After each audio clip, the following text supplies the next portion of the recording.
Hello friends, welcome to my YouTube channel Parinita Creation. আজি মই আপোনালোকৰ বাবে এটা ৰেচিপি লৈ আহিছোঁ। সেইটো হ'ল আমৰ মিল্কশ্বেক। আমৰ বতৰত আমৰ মিল্কশ্বেক নোখোৱাকৈ থাকিব পাৰোঁ জানো? সেয়ে ভাবিলোঁ ময়ো আমৰ মিল্কশ্বেক বনাই আপোনালোকৰ আগত শ্বেয়াৰ কৰোঁ। আৰু তাৰ বাবে মই এটা লৈছোঁ আম। আমটো ধুনীয়াকৈ মই বাকলি গুচাই লৈ এই ধৰণে কাটি লৈছোঁ। আমখিনি কাটি লৈ মই মিক্সাৰ জাৰত আমখিনি ভৰাই ল'ম এতিয়া।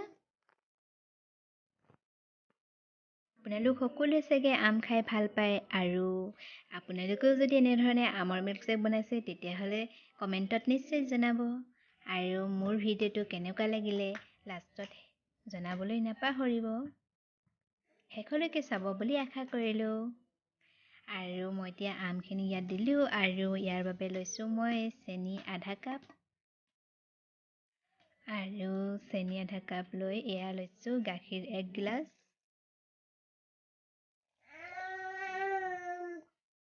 এতিয়া মই ইয়াৰ বাবে লৈছোঁ কেইটামান ড্ৰাই ফ্ৰুটছ। মই লৈছোঁ কাজু আৰু খিচমিচ। আপোনালোকে যিকোনো ল'ব পাৰে।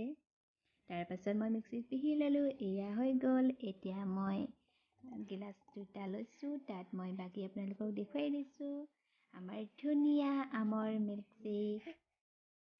আপোনালোকেও খাই চাব, বহুত ভাল লাগিলে খাই। সেইবাবে ভাবিলোঁ আপোনালোকৰ আগত শ্বেয়াৰ কৰোঁ।